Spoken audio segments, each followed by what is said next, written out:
question 1. The second column will take question 2. And the third column will take question 3. What I'll do is, before we start, maybe I just read slowly the question, and feel free to ask questions if it's not clear. The first question is basically saying, there are so many different ways we can try and improve our own organizations. How does peer review, how do you think peer review fits in all this? So it's obviously not the only thing we should be using to improve our organization, our performance. How does it fit in all this? So this is the question. And what are the pros and cons of the peer review? And there you could look at different ways of how this, because in a way, we're going to be talking later on today as well on the self-assessment tools. That's something to keep in mind as well. So even about the pros and cons and the timing element that comes with it. The second question is more looking at the different types of peer review objectives. I did hint something here. I mean, there's much more in the SI 5600, but you could have very different objectives why this whole thing is being done. It could be, just to start from the minimum, it could be a legal obligation in a few SAIs around the world which have this particular obligation that they have to be peer reviewed. It could also be because there's a drive by the new president or auditor general in the organization. There's a systematic or periodic review which is considered good practice in that organization. There are a lot of ways, of reasons and why peer review is carried out. And there could also be very particular concerns or reasons why you want to do it. And by using external people for benchmarking, for giving us an informed opinion about what we're doing, giving us their experience, etc. This could be other reasons. So this just to encourage you to think why carry out a peer review and what are the different types. And then linked to that is obviously what impact does it have with the choice of reviewer? Because this is the key question you have. After understanding what you need, you're going to be questioning, okay, so who's going to be the best or the most ideal partner to work with us on this? So that comes as a secondary question to the first question, after understanding exactly what needs to be done. The third column is looking at what are the main considerations when preparing a peer review. Again, preparation, no? Preparation, organization, planning, making sure you have all the things set up, etc. So that's also a key critical factor in ensuring a good, successful peer review at the end. So those are all the three questions. So I'm not sure whether, is it clear? So on the table you have all the three questions actually. But your invitation is to answer only the question that you, depending on the table you're sitting at, and to also nominate a key person who will be able to speak. The idea is that one person would speak, say, from the first table, then maybe from the following tables they could add certain points. The problem is we have very limited time, so obviously this probably is the best way. And then we go for question 2 and question 3. If you finish your question, feel free, that's why there are 3 questions. You can go ahead with the other questions as well. So the idea is to create this sort of interaction and engagement using the different experiences of everyone. That's probably, I want to add something, Jeffrey. Thanks, Wilfred. I mean, I would suggest that we, if you speak together, discuss together for 10 minutes, and then we'll see how we're getting on. But if you've managed to cover it then we can start to report back. So 10 minutes, please. You may start your round table discussions on your round tables. And Wilfred will go round. So will I.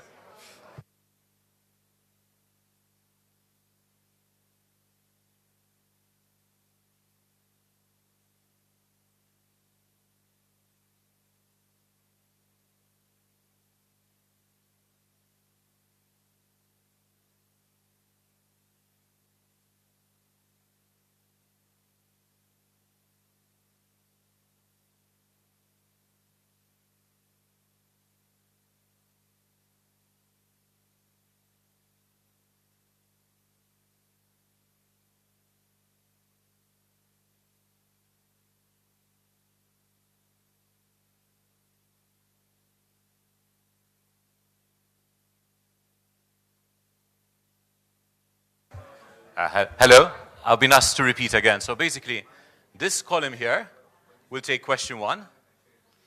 This middle column here will take question 2. And the third column there will take question 3. Is it clear? So the first column, question 1, second column, question 2, and third column, question 3. You don't have to answer all the 3 questions.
Okay, ladies and gentlemen.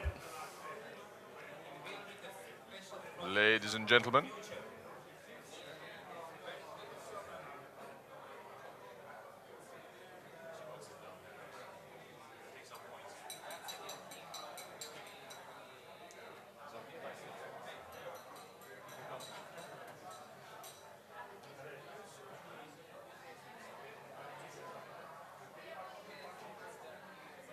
Ladies and gentlemen, could we have some quiet, please?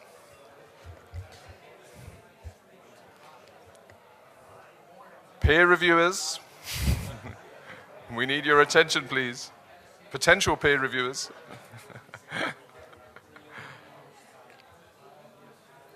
Thank you very much for the, well, I'm very impressed by the amount of discussion that's been going on, presumably all about peer reviews and all about our questions. I see some very enthusiastic participants in these round tables, on our round tables. So, as we said, we will now ask you to present some of your ideas. And I think we will start with the first column, or the first columnists, as we may call them. And I think we will start with table 3. But for the second column, we're actually going to start with the table in the far distance, which I can't see the number of, but we'll sort that out in a minute. So, please, table 3, could we have your observations on the first question? Yeah, okay. Hello, everybody. My name is Mohammed. I'm the... What is that? It's working. It's working. Mohammed from the Sudan. So the team, actually, we discussed, we were trying to answer the first questions, which is what are the different ways of improving SAIs performance, and how does peer review fits in, and what are the pros and cons of each one. So we try to summarize some of the points after thorough discussion with the team. So we came out with the first suggestion is that actually first thing to do is we have to assess our strengths and weaknesses before we start even the peer review, or before we start the idea of enhancing the performance of a particular SAIs. So we'll have to assess our own strengths and weaknesses, and then based on that we'll have to go for the building capacity. Before we go for any external exercise or cost exercise, we have to go for the building capacity, as it actually costs less, although it does lack the objectivity and some of the other concerns. And then the team also suggests that we have to go through the quality assurance improvement. It has to be there by some means, and the quality assurance, which actually includes the sufficient training, self-assessment, and sufficient training and coaching as well. So, and then actually we'll go for the, before we go for the peer review, before we go for the external assessment, we have to make like a frequent comparison of the particular SAIs performance and result compared to the previous years and previous decades. For example, we should compare any reports in any particular functions of this year with the last, or with the previous 5 years. Absolutely, there will be different results in terms of reporting and processes. And then based on the above analysis, and building the capacity building, then we go for the external assessment, and there should always be their self-assessment by all means. And absolutely, peer review is the number one methodology, although it does costly. It costs a lot. However, you would ensure the objectivity, independency of the process, and absolutely smooth result in terms of the implementation. And also the team suggesting that we should share actually the result of the peer review. So after the peer review is completed and implemented, the eventual result has to be shared has to be announced, and has to be there should be some awareness with the public, and someone actually people has to be aware of about what has happened. And what worrying the team actually is the process is not only internally, so it is not only about enhancing the internal process through the peer review. So there should be a quantum change in terms of the whole size performance. So it is a frequent process, has to be conducted frequently. However, yes, someone from the public or someone from the those who are concerned with the profession, like accountants or auditors, they have to watch and they have to monitor if there is any big change, and it has to be done. So this is just in summary the points mentioned. Thank you. Thank you very much. Table 3, I think a very important point there is the importance of doing a self-assessment before the peer review starts. And I think that's the double power of peer reviews, if you like, that it not only gives an outside perspective, but it gives you the opportunity to look at yourselves, or look at your own site, your own organization, and come up with an action plan which can then be formed as sort of a solid basis for the oncoming peer review. Table 4, do you have things you would like to add to that, or you looked at things that were slightly different, please? Or looked at things slightly differently? It's okay? Yeah.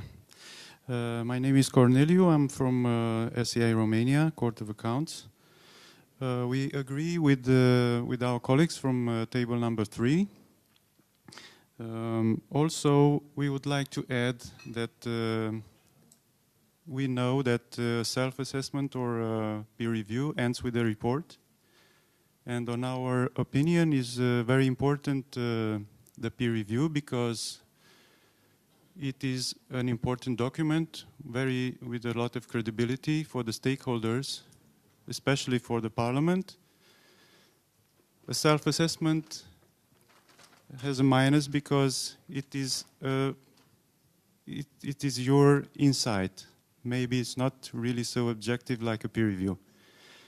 There is another different way of improving, is using external experts. This is a little costly because external experts, if you have a lot of domains, it's hard to get them together to contact them. It is much easier to make a peer review. You can contact another institution that has an expertise in almost all the domains, and it's much easier with this. So this is a minus for the external experts, and a plus with the peer reviews. If my colleagues from the table want to add something, okay. Thank you. Thank you. Thank you very much. Table 4, so that's an interesting insight there onto the use of experts. So can be very useful, but can also be quite expensive. Table 7, please. Do you have other things to add, or different perspectives on this question? Yeah, thank you very much for the opportunity. I'm Adrian Lajó from the SAI of Hungary, and the highly respected colleagues here, we discussed a lot of things, and I'm sure that the other two tables mentioned most of them. One point that I would mention is the fact that we try to near the topic from the aspect of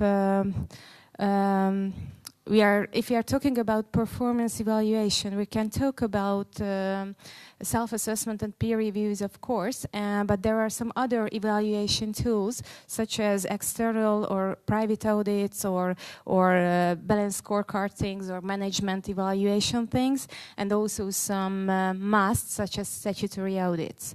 So comparing these three, we have some points here. We made some categories, just like internal knowledge of the organization, which is, of course, taking according to the knowledge of the self-assessment and the peer reviews, it's not a question that this is the most that this is the most important thing here.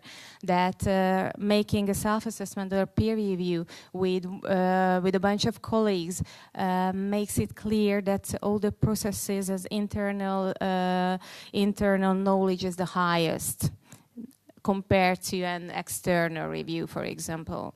Another factor was the communication, that this report can be public or it can be decided whether it is public or not. However, for example, a statutory report is always public, and an external evaluation made by, for example, an advisor is mostly not free to communicate.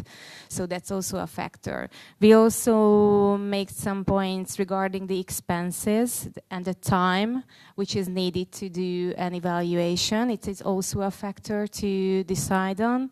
And the impact and the follow-up, whether we can make a clear report out of this and make action plans and how to do this. It's also can be a pro on the side of self-assessment and peer reviews. So mainly these were the things. If anything I missed, no? So that was it. Thank you very much for your attention. Thank you very much for that very interesting insight. We need to move on because we have, I think, lunch at 12:15. So table 10, please. Do you have anything you would like to add? Table 10. Calling table 10. Hello. Okay, thanks. Just some brief remarks from our brief discussion.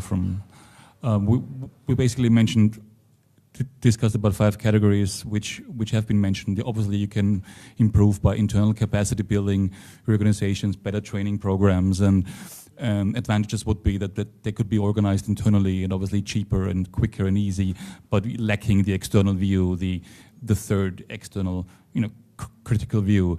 We also had the discussion that there is actually a possibility to have a bilateral exchange on a specific topic to improve. Like if you have a specific topic and you ask a neighboring SAI or an organization, different organization bilaterally.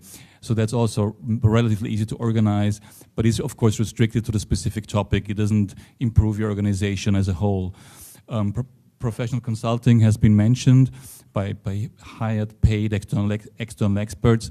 So you get the external view, which is an advantage, but it may be costly, and of course external experts in general come from a different profession, so in a way they're a little alien to the auditing profession in the public sector, but this could also be an advantage to see this external view. It is, though, mostly can be expensive. And then we clustered PMF and peer review as the fifth category, which is the proven procedure into SAI. Proven procedure guarantees the external view, but has its disadvantages in costs and time. So you want to think and plan carefully, time-wise, and also cost and translation-wise, before you undertake a peer review with all the positive aspects it has. Thanks. Thank you very much. I think there's a very interesting point there on the importance and the strength of actually bilateral reviews, which are much easier to organize, but can be equally as effective for very specific issues. I would now turn to table, I think it's 13. Unlucky for some, or lucky for some. If you could give us your feedback, please, on the second question, and then we'll move down the column this way.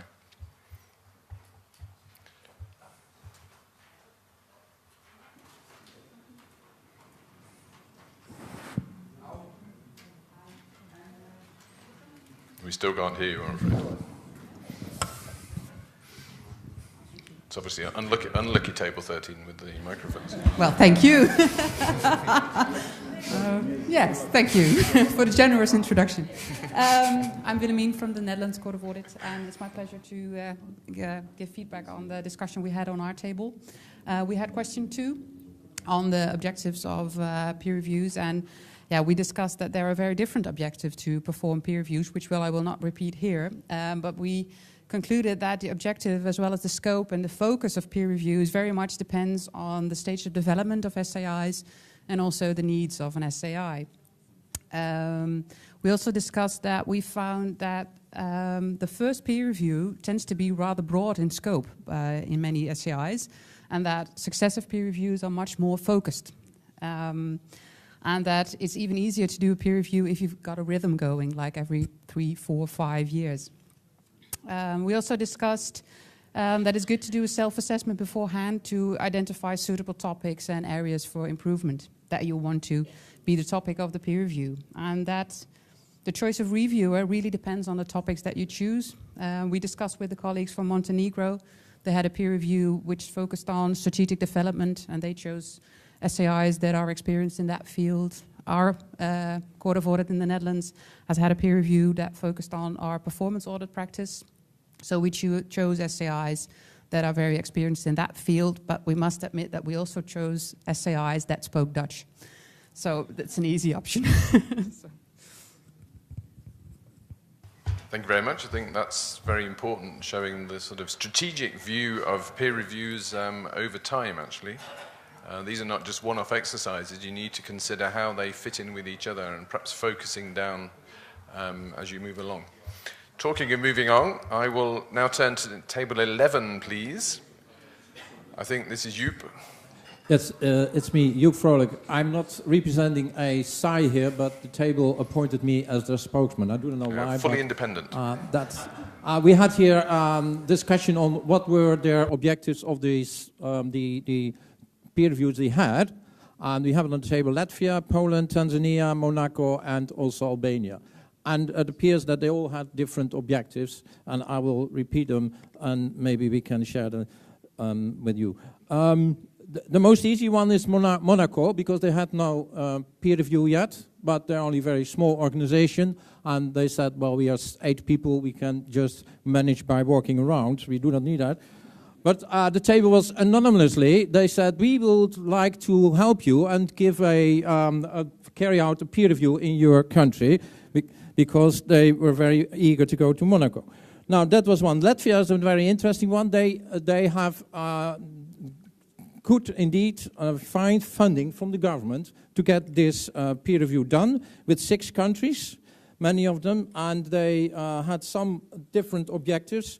Mostly was to indeed credibility, we heard already, it has been there as well, one of the topics. Secondly, indeed, credibility towards the parliament, because the idea was, of course, who audits the auditor, and that's very important nowadays, and they have done that in their country. But before that, they had a self-assessment, so they also want to have confirmation whether the self-assessment was not too based and that they were not too positive with everything.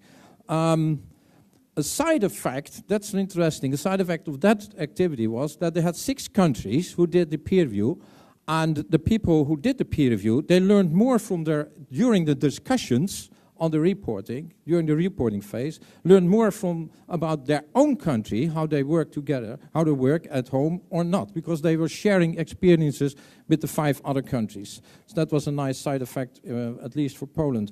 And Poland, they had also other objectives, because first the one was a Sigma one, but I come back to that tomorrow, but the other ones were indeed change of management. We heard it already from our friend from Romania, change of management. That also was a good moment to find out what happened before I become an Auditor General here. I want to know more about that, and that was one of the reasons to have peer reviews there. Tanzania is something else. They are a member of AFRO-SAI, and they are reviewed each year. The side effect was there that because of the review and that they did indeed, they came to better results, they were now appointed as in the board of the UN. So they have indeed had impact, the reviews had impact in the quality of the work, and that has been rewarded by the UN. Albania then, they had a call, they answered a call of EuroSAI for coming up with ideas for a peer review, and they had a review on the legal framework. So that's a review of a limited scope, done by the Austrians, and the effect there was that it has been published and is on the table of the parliamentary committee at the moment to get some amendments in the legal framework. So all of us, that is indeed, I think, the result of our discussion, and you can see there were different objectives from every country to start with a peer review. Thank you. Thank you, Joop. I think that's a very good illustration of the difference of the peer reviews and how they should be focused. Perhaps in Monaco, we could do the peer review in Monaco during the lunch break. Because we've got plenty of experienced people here. Perhaps it'll take a bit longer than that. But, I would now move to table 8, please. Front. François Scott, Cour des comptes de Belgique. Switch to French for the translation. It's about question 2. C'est la deuxième question. La réponse est donnée dans l'ISAI point 3.5 et 4.5. Answer is given in paragraph 4.5 and 3.5 of ISAI 5600.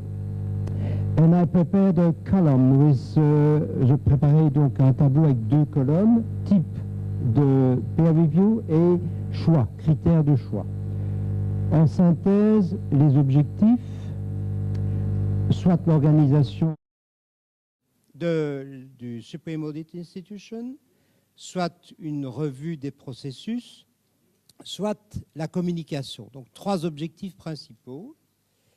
Pour l'organisation, quel serait notre critère?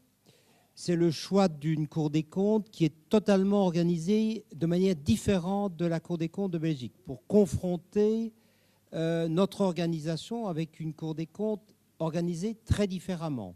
Donc pas un système collégial, mais un système différent. Sur le plan des processus, que ce soit l'audit de performance ou l'opinion d'audit sur les comptes, nous choisirions une Cour des comptes disposant d'une expérience dans le domaine. Alors sur le 3e objectif, c'est la communication. Je pense que sur ce plan-là, nous choisirions une Cour des comptes, une institution d'audit, qui est la plus avancée dans les méthodes de communication, utilisant notamment les nouveaux médias. Nous utilisons très peu Facebook, etc., même pas du tout.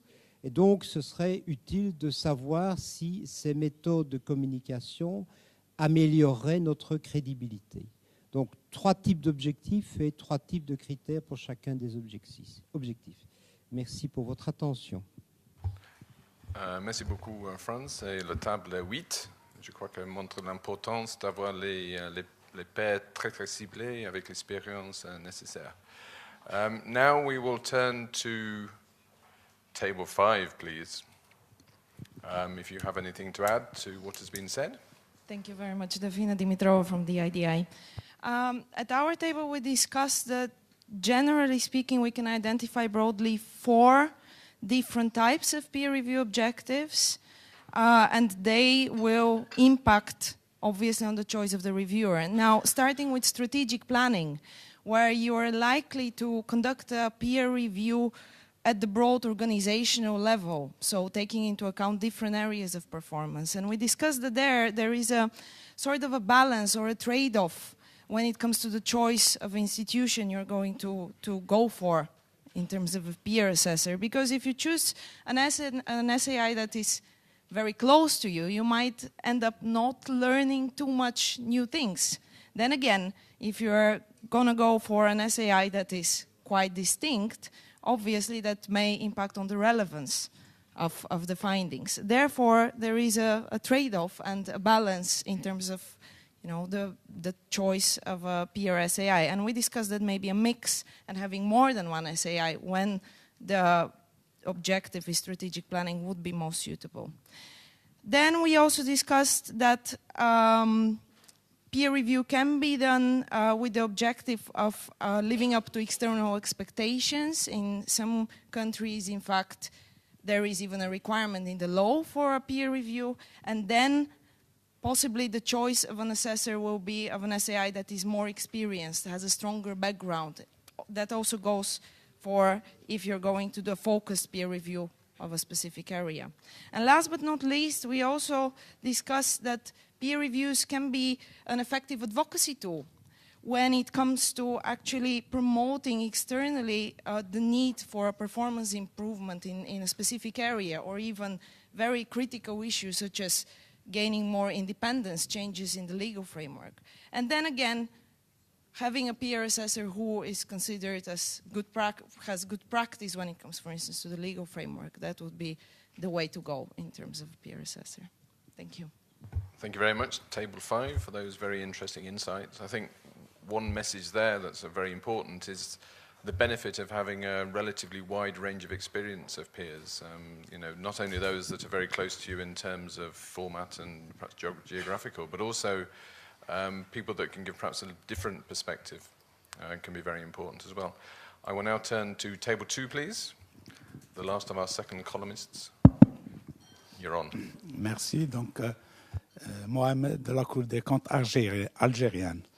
Donc, les différents types objectifs de peer review, en fait, dépendent de la stratégie de l'institution, l'ISC, et quels sont les résultats qu'elle...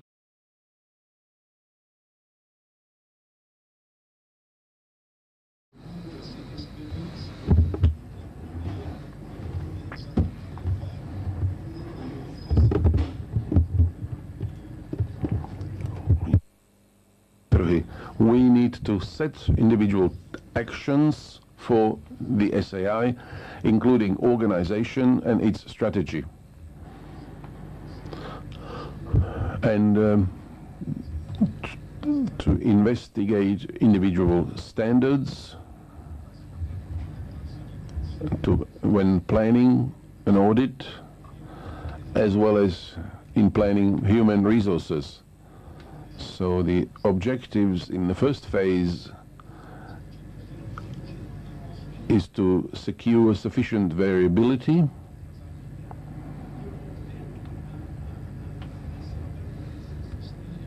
and, of course, individual SAIs may select respective sectors, either a compliance audit,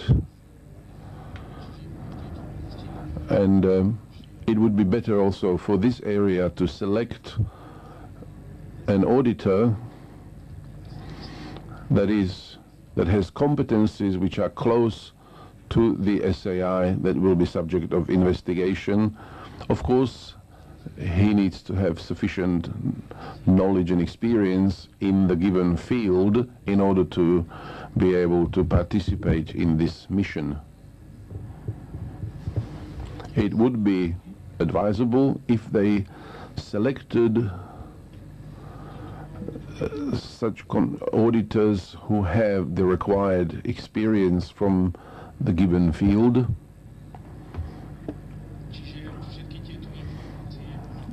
And then the result would have much higher quality, and everything would be reviewed from a broader perspective, which would improve or enhance the work and credibility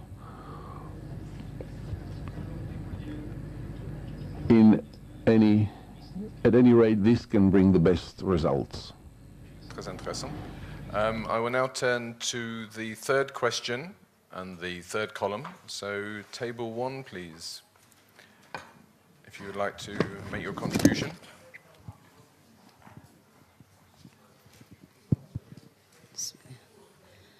Thank you very much. We are from SAI Indonesia in Table 1 and together with Slovak. Well, we got question number 3. What are the main internal considerations when preparing your SAI for a peer review? We just want to share about our experience about a peer review. We have 4 points. The first is in our country, peer review is mandatory by law and also regulated in our auditing standards.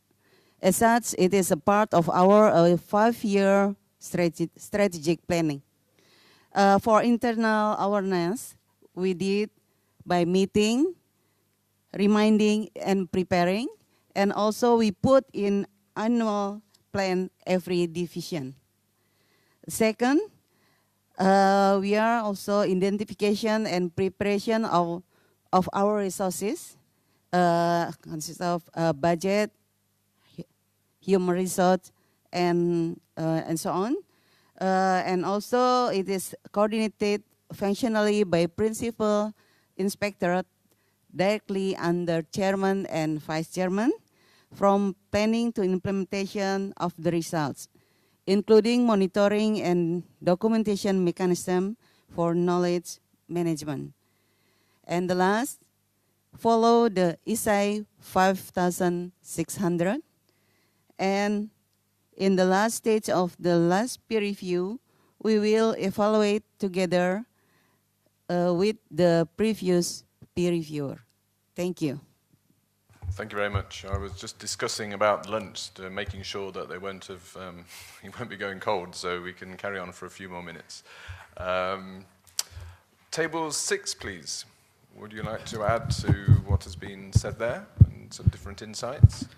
Yes, thank you very much. We tried to stick to the question in the third column. And we went through the usual, who, what, how, when, and so forth.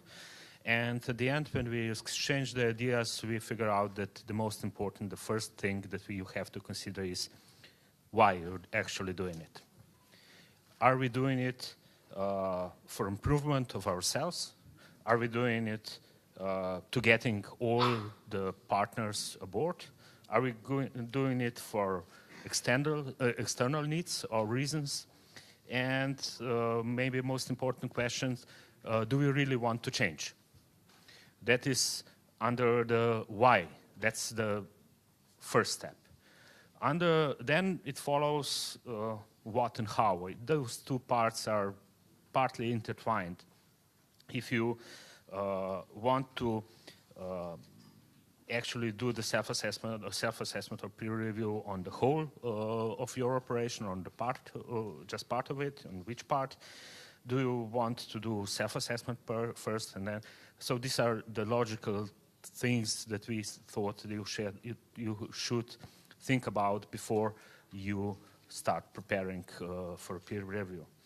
So after the what and how that are intertwined, you have to decide who.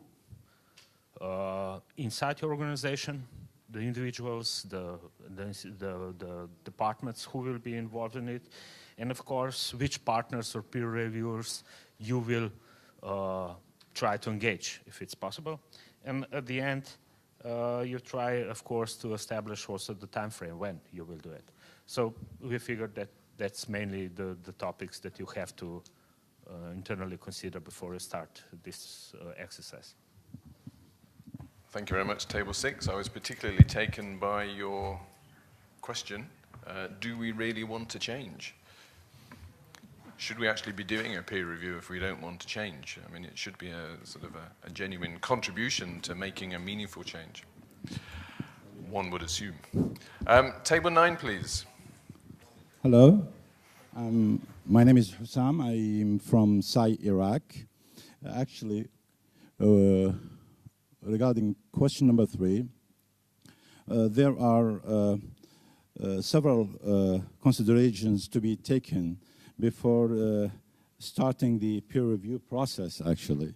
We concluded that overcoming fear and the need of patience and courage to conduct peer review is something important. Secondly, dissemination of knowledge culture regarding peer review and its importance to develop the SAI and the spread of SAI culture to the stakeholders.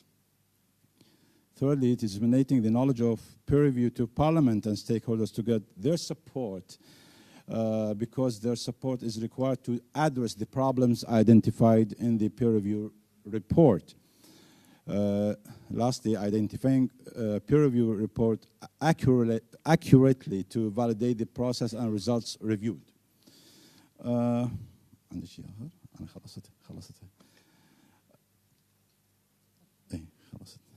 I think.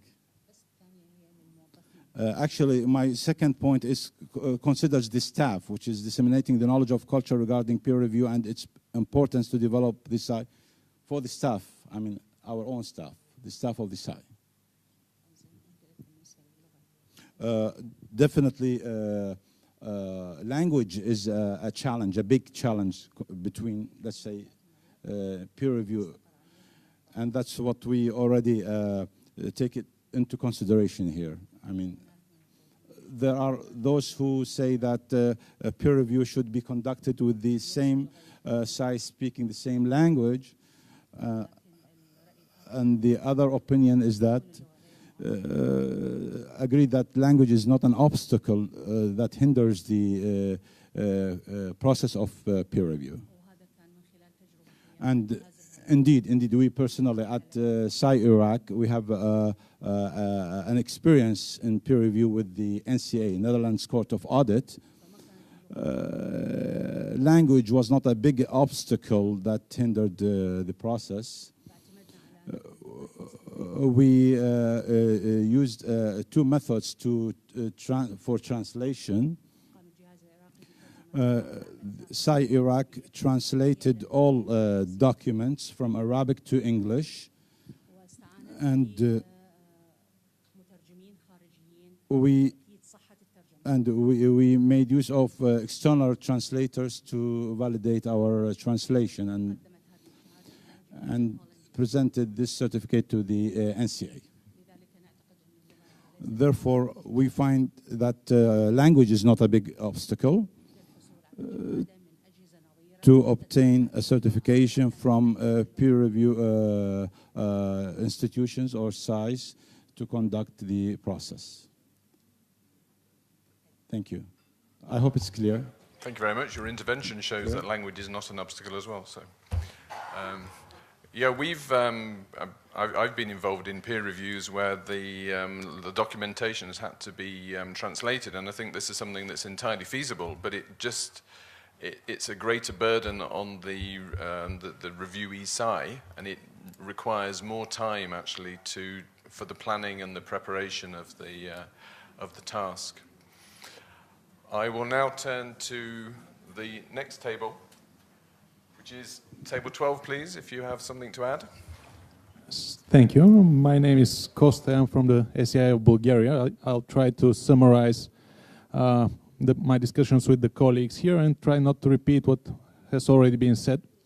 In terms of internal considerations, we think that one of the important things to consider is managing the expectations, both internally and externally.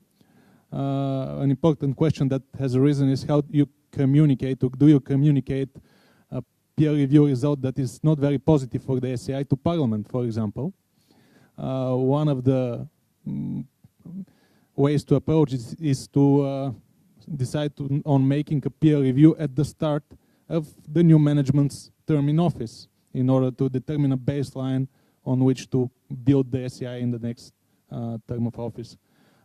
Managing internal expectations is also important in terms of that the staff accepts the recommendation from the peer review and acts on them.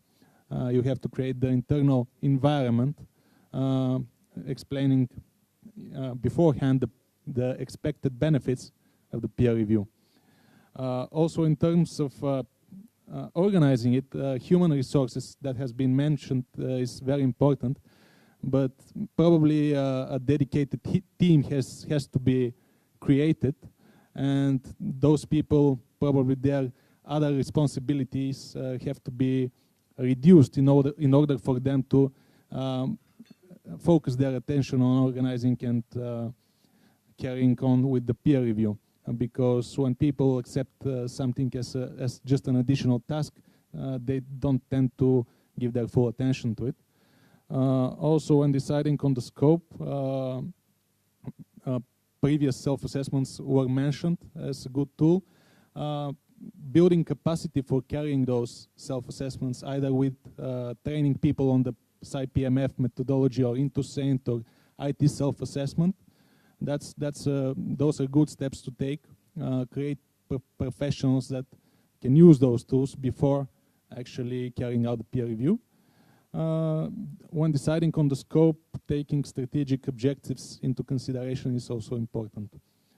The budget, the thing about costs was also already mentioned. Whether donor financing can be obtained for some size, that's also a question that is important to consider. That's what we have to add about the third question. Thank you. Thank you very much. Table 12, I think that illustrates the vital importance of communicating internally, and it's probably almost as important as communicating outside with the peers. Because if you want an efficient and effective peer review, you need to be very, very well organized, and everybody should know what's expected of them, what they should be providing, and what they can expect back. So that brings us to the end of our tour around our round tables, following our round table discussion. I would like to thank you all very much for your contributions to this.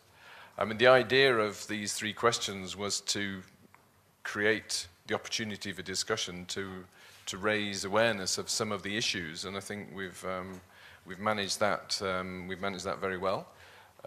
Wilfred has been noting down the various points raised, so we will try and put that into a document to contribute to the conclusions of